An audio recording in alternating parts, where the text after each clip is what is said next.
Hola youtubers, el vídeo de hoy es consecuencia de un vídeo anterior, o por ser más precisos, es la consecuencia de algunos comentarios y respuestas en la sección de comentarios, siempre por aquí abajo. Bueno, después de esta nueva fórmula que habíamos adoptado de contar algunos libros que ya habíamos leído y que en consecuencia podían ser criticados con mayor conocimiento, pues uno de nuestros comunicantes, un youtuber, pues nos dijo que si podríamos hacer lo mismo con las películas. Es algo que ya habíamos hecho. En tiempos pasados comentábamos algunas películas, pero por alguna extraña razón fuimos dejando al margen este tipo de comentarios. Bueno, también con otro youtuber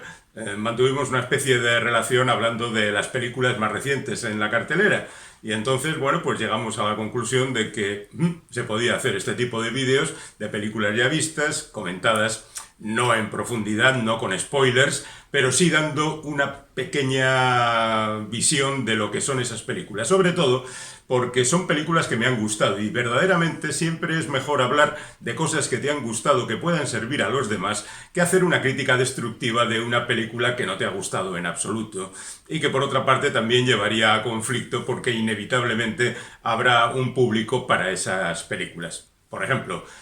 si nos ponemos a analizar El Escuadrón Suicida, pues seguramente nos encontraríamos con serios desajustes entre los que han disfrutado mucho con la película, que al parecer son muchos, y los que la hemos padecido, no excesivamente, pero sí sin encontrar demasiado esa cosa buena que algunos ven en ella. En cualquier caso, vamos a hablar de 3 películas, o 4,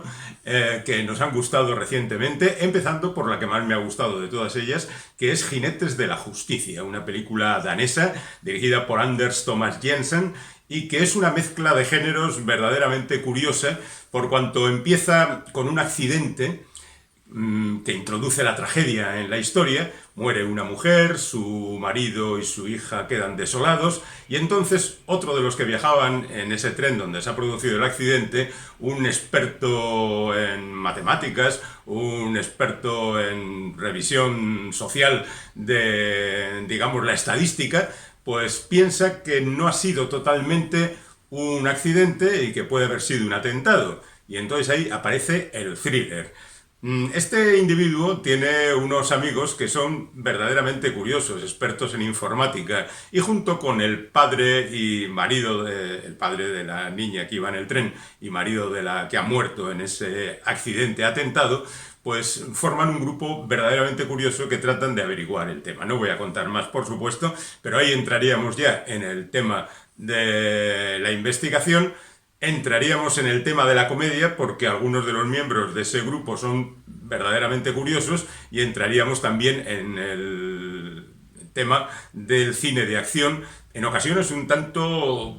exagerado, porque la verdad es que hay mucha violencia en esta película. Es verdad que tanta mezcla de géneros a veces puede desconcertar, sobre todo porque pasamos de uno a otro de manera casi inadvertida y nos sorprenden algunos golpes, literalmente algunos golpes, que se producen en la película. Pero yo creo que en líneas generales es una demostración del buen talento del director y de los principales protagonistas y de esa facilidad que se tienen en algunos momentos para aliviar con sentido del humor la tensión tremenda que porta la película. Está llena de momentos impactantes. El protagonista, uno de los protagonistas, el más afectado, es el militar que se encuentra con que su mujer ha muerto y su hija tampoco le hace demasiado caso. Está interpretado por Mads Mikkelsen, que es el inevitable en prácticamente todas las películas danesas y en bastantes de Hollywood. En cualquier caso, es una película muy intensa, que está muy bien y que si no te gusta del todo, pues seguramente podrás encontrar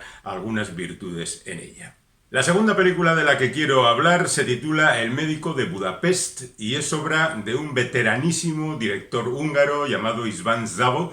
que hace 40 años consiguió el Oscar de Mejor Película de Habla No Inglesa con la película Mephisto, interpretada por Klaus Maria Brandauer. Brandauer y Szabó han trabajado en otras películas, como por ejemplo Coronel Red, Hanunsen, películas sacadas de la realidad húngara y que no siempre son películas conformistas que tratan de hurgar en los defectos de esa sociedad y en la historia de esa sociedad. La verdad es que hemos tenido oportunidad de ver más películas de Szabó. Yo destacaría sobre todo Cita con Venus, que habla de la historia de una soprano interpretada por Glenn Close, hecha hace ya 30 años también, y que demuestra las muchas aficiones musicales del señor Szabo. Y después ha seguido haciendo trabajos en su Hungría natal y también para el mundo anglosajón, con mayor o menor virtud, también con mayor o menor taquilla. Algunas de esas películas no se han estrenado entre nosotros, y ahora por fin aparece El médico de Budapest, que retoma el viejo equipo de István Szabó con Klaus Maria Brandauer, ese actor que también intentó el salto a Hollywood, no salió excesivamente bien, pero que se ha manejado perfectamente dentro del cine europeo. ¿Qué es lo que cuenta El médico de Budapest? Pues la historia de un cardiólogo eminente, bien considerado, que vive en Budapest, casado con una cantante de ópera. Hay bastante ópera también en esta película, de hecho acaba con un número musical de una ópera de Wagner. Lo cierto es que es un hombre que vive feliz y tranquilo, pero un día, ya es un hombre de cierta edad, le jubilan. En realidad cierran el hospital donde él está trabajando. Y entonces se plantea qué es lo que va a hacer y decide volver a su pueblo, donde todavía vive su madre, para dedicarse a favorecer a los allí residentes que han perdido a su médico, que hace tiempo que no tienen atención sanitaria, para dedicarse al trabajo de médico de familia, de médico de primera instancia. Y allí se vuelve el hombre entusiasta, contento, con ganas, y se encuentra con su madre, que ya empieza a crearle problemas, y con el resto del pueblo, que al mismo tiempo que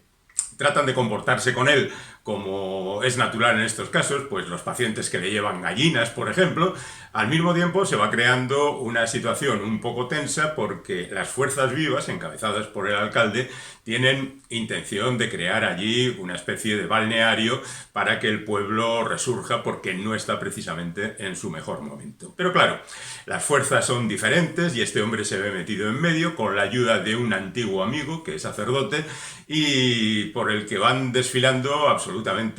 todos los personajes típicos de los pueblos, muchos de ellos malintencionados, cotillas, gente que trata de malmeter para que el médico haga lo que quiere, y el alcalde, que no es trigo limpio precisamente. Bueno, la verdad es que la película es muy entretenida, hace un repaso muy superficial de la condición humana, pero lo cierto es que se lleva muy bien, sobre todo porque el señor Szabó, ya digo, 83 años, hace un cine quizá un poco antiguo en ese sentido, pero que maneja muy bien la elipsis. No hace falta contar todo, como ahora ocurre en el cine, sino que se puede hacer referencia a algo en una secuencia posterior a la que nunca se rodó. Es decir, se camina hacia una instancia, aparece otra secuencia en la que se dice qué es lo que ha ocurrido después de aquella, sin necesidad de rodarlo, porque el director entiende que no es necesario contarlo absolutamente todo en imágenes. Es cierto, insisto, que es una fórmula un poco antigua, pero a mí me ha resultado muy, muy gratificante. Brandauer está muy bien, hay mucha música, hay algunos alivios humorísticos, y la verdad es que es una película que transita prácticamente por todos los aspectos narrativos, desde la comedia hasta el drama, incluso la tragedia, los momentos así elevados de grandes frases de decir te vas a enterar. No lo digo al espectador, sino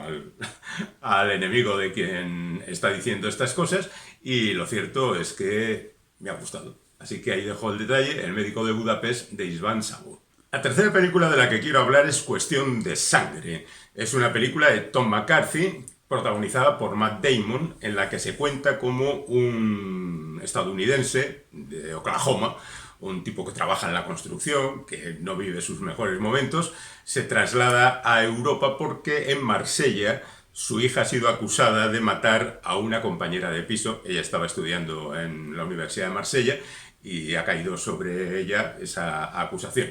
Inmediatamente nos viene a la memoria el caso de Amanda Knox, que fue acusada en Italia del asesinato de Meredith Kercher, que era su compañera de piso cuando estaba estudiando, en una historia muy larga que tuvo Amanda durante 4 años en la cárcel y que, bueno, al final fue liberada y demás. Entonces, uno piensa con Matt Damon en este tipo de cosas que se va a encontrar con otra aventura de Jason Bourne y que el bueno de Damon va a repartir bofetadas y va a sufrir persecuciones y demás. Pero no, el director es Tom McCarthy, que dirigió, por ejemplo, Spotlight, aquella película sobre la investigación periodística de la pederastia en la iglesia de Boston, y uno dice, ¿qué hace este hombre haciendo una película de Jason Bourne? Que no me caen mal las películas de Jason Bourne, de hecho ahí está haciéndolas, parte de ellas, uno de mis directores favoritos. Pero bueno, al margen de eso, digamos que esta cuestión de sangre es muy diferente de lo que esperaba, porque la narración es mucho más tranquila, porque la narración abarca muchos años también, como, bueno, muchos meses en este caso, aunque la historia viene de lejos, como en el caso de Amanda Knox, ya digo, y donde el héroe es un individuo que está investigando lo que puede favorecer a su hija, pero no investiga persiguiendo, dando puñetazos, disparando ni huyendo de explosiones, sino que es una investigación mucho más mortecina, sirva el término, pero mucho más interesante por lo que tiene de indagación mucho más real en la vida cotidiana. A Matt Damon le ayuda una mujer que tiene una hija, que le sirve de intérprete, que también es un retrato de caracteres muy interesante, y no voy a contar lo que ocurre, por supuesto, porque no estamos para esto, pero digamos que si la película no fuera tan larga, que supera las 2 horas en unos 10 minutos aproximadamente, pues sería una obra verdaderamente meritoria. Así se queda en interesante, pero ya digo, se podía haber recortado algo porque la historia da para hora y 3/4 como mucho. Pero bueno, en cualquier caso no estamos aquí para poner medidas como siempre, y sí para reconocer que esta es una película que a mí particularmente me ha gustado, quizá por la sorpresa, quizá porque iba a haber otro tipo de películas, pero de repente me he encontrado con esta. Y podía hablar también, saliéndonos un poco de esas 3 que habíamos prometido, de Tiempo, de M. Night Shyamalan, ya sabéis, el director del Sexto Sentido y todas esas películas, que una vez más parece que ha tropezado en la animadversión de los espectadores, que ya no se creen a Shyamalan, o que creen que tiene que estar haciendo continuamente el Sexto Sentido, y claro, él hace otras películas. Yo reconozco que si no me parece un director excepcional, sí me parece un director interesante, y que películas muy denostadas, como La joven del agua, por ejemplo, incluso El bosque, y otras películas, la verdad es que no me parecen para tan malas como han sido puestas en general por la crítica y el público. Y en esta ocasión, la película Tiempo, que parte de una idea fantástica en todos los sentidos, una playa donde el tiempo transcurre aceleradamente y en un día se vive toda una vida, y que está basada en una novela gráfica francesa dibujada por Frédéric Peters. La verdad es que me ha gustado a ratos. Reconozco que quizá la novela gráfica es mejor, más sugerente, más interesante, más intensa, pero Shyamalan se ha preocupado de darle un entorno explicativo a todo lo que ocurre en esa playa. No voy a explicar absolutamente nada de ella, pero sí diré que, como siempre, Shyamalan se mete en unos jaleos tremendos y luego no sabe salir totalmente bien de ellos. No sabe narrar las cosas como deberían ser. Aquí, por ejemplo, recurre a un flashback explicativo que, sinceramente, chirría bastante. Pero en cualquier caso, Tiempo también me parece una película meritoria. La verdad es que me lo pasé muy bien con las andanzas de esos personajes que están ahí sorprendidos primero por saber qué es lo que está ocurriendo y después por todo lo que viene a continuación. Así que también le doy un aprobado al bueno de Shyamalan y a la película Tiempo. A Cuestión de sangre yo le daría un notable, y también al Médico de Budapest un notable alto, y el sobresaliente, sin matrícula, a las Jinetes de la Justicia, la película danesa. Ese es el resumen que hemos hecho. Volveremos a hacer más resúmenes de películas vistas recientemente.